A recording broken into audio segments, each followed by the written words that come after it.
Hi guys, what's up? I'm Mary Richardson, Rapid Transformational Therapy Practitioner. I'm bringing you this video today in case you are recovering from a narcissistic relationship. Maybe you had a narcissistic parent or a relationship with a narcissist. Whatever your history is with a narcissist, maybe they were your boss and you're recovering from that. You might have this question: why can't they just leave you alone permanently? I'm going to answer that question in this video. Before I jump in, I help people, entrepreneurs, professionals, people just like you, to get past the things that are keeping you stuck, repeating the same patterns, such as high anxiety, stress, self-doubt. Maybe you want to start a business or just move past the narcissistic relationship. The things about that relationship which are still keeping you stuck. Maybe you have self-defeating habits such as smoking, etc. Whatever is keeping you stuck, I help you move past that so you can be happy, you can be prosperous in your new career, in your business, whatever it is that keeps you stuck. These are the things that I can help you with. Let's jump into this video. Why can't the narcissist just leave you alone? Maybe you had a narcissistic parent, and that parent, even though you've gone no contact, they still reach out to you. What they are often doing is trying to start up the pattern again. And the pattern of abuse is where they love bomb you, meaning they blow up your phone, they send you text messages, emails, call you, send you packages in the mail of things they know that you would be interested in. And they're just telling you all these good things about yourself. It's way over the top. It's completely unnatural. And at some level, you already know that they're not genuine about what they're saying. Those things about you are true, but they don't really feel one way or another about what they're saying. It's very ungenuine. It's not like a friend telling you one or two good things about yourself where you know that they mean it and they're excited for you and they're encouraging you. They mean it from the heart.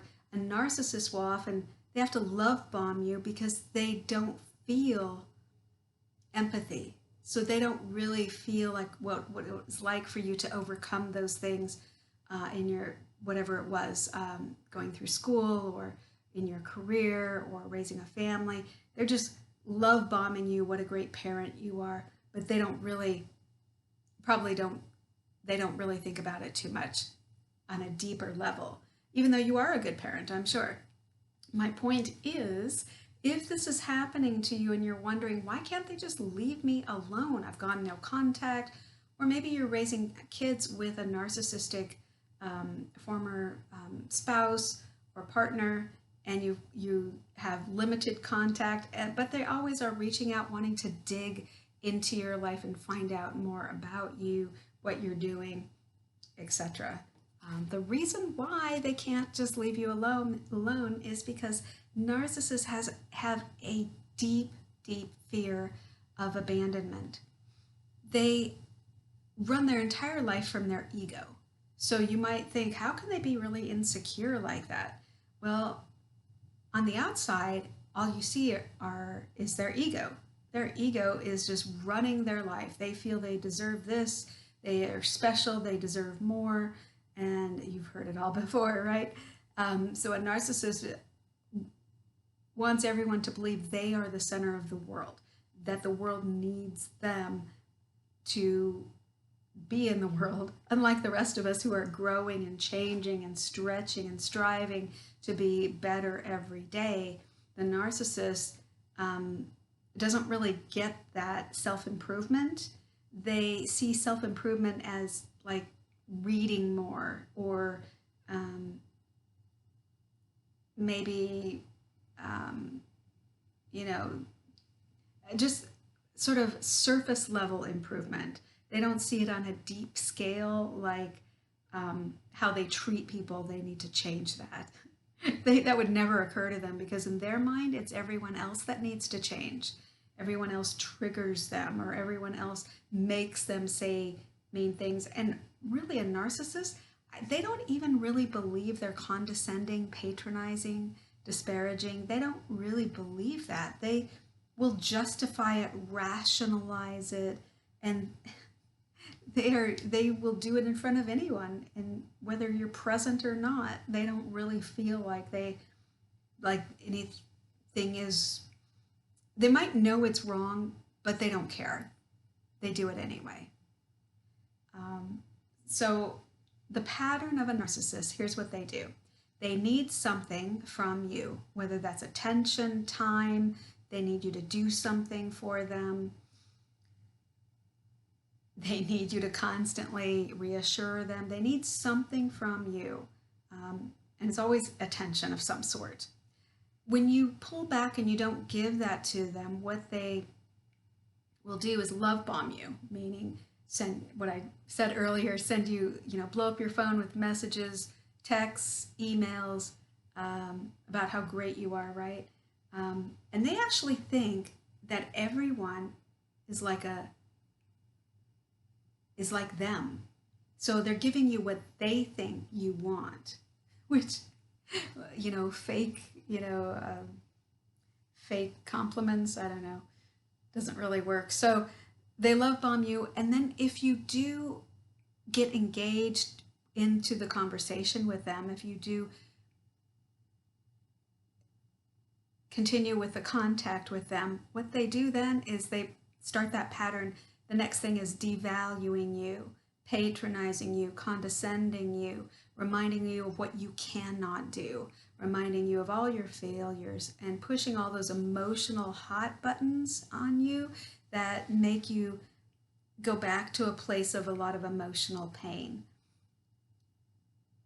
Then they repeat it, love bombing, and then they devalue, patronize, condescend you, and they repeat it. So that's the pattern they want you to get caught up in. And they know if they can just trigger your emotions, they can just make you mad enough to respond, that will give them the attention. Then they can continue to devalue you, and they know you're back in place where they believe you should be, back in place listening to them complain, listening to them tell you all the things that how great they are and how insignificant you are. That's what they want to do. They want to get you back into that mental place. But when you don't respond, or if you have to have some contact with a narcissist, if you gray rock them, meaning that you just become like dull, uninteresting, just like a gray rock, where you're just unemotional, you're just not interested in what they're saying. You have a point to the conversation. You initiated contact because you need to talk about your kids, or because you're going to just, not that it's up for debate, but you just need to have them, give them information, or let them know something about a child, or whatever it is. You'll find they always want to get off topic. So they always want to get you to that emotional place. They will try and push your buttons, tell me all about you. And it's not because they're interested, it's because they need more ammunition to use, emotional ammunition to use against you. They have a deep fear that you're going to abandon them. So when you gray rock and you're not that interesting, and you don't give them any information about yourself, and you don't tell them what's wrong in your life, you just become unemotional, they will find another shiny object to go run after. They will find another person who seemingly has no boundaries, or has boundaries that are easily crushable, boundaries they can walk on, boundaries they can renegotiate, and then laugh at them because they won't hold up their boundaries. They will find someone else, and that's very painful to think about, someone stepping all over your boundaries and laughing at it, but they do, unfortunately. And they're looking for people who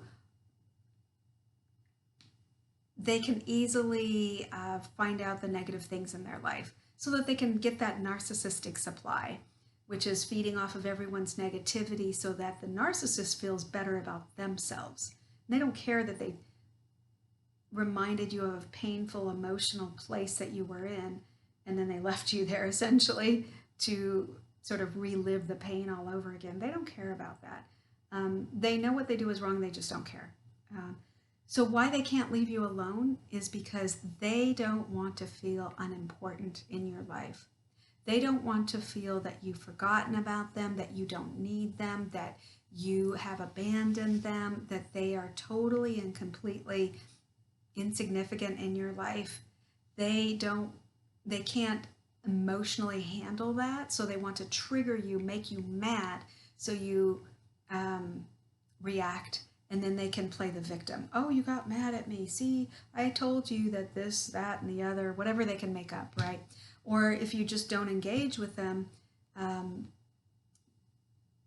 they find it very, irritating. They find it very, why won't you give them what they need? Why won't you give them what they want from you? And really, they have no concept that you have a choice. In their mind, you don't have a choice. You shouldn't have a choice. You should give them what they want. You should do everything they want from you, that they want from you. You should drive them places, sacrifice yourself, sacrifice your own goals for them. So the reason why the narcissist will not let you go is because they think that you will cave in.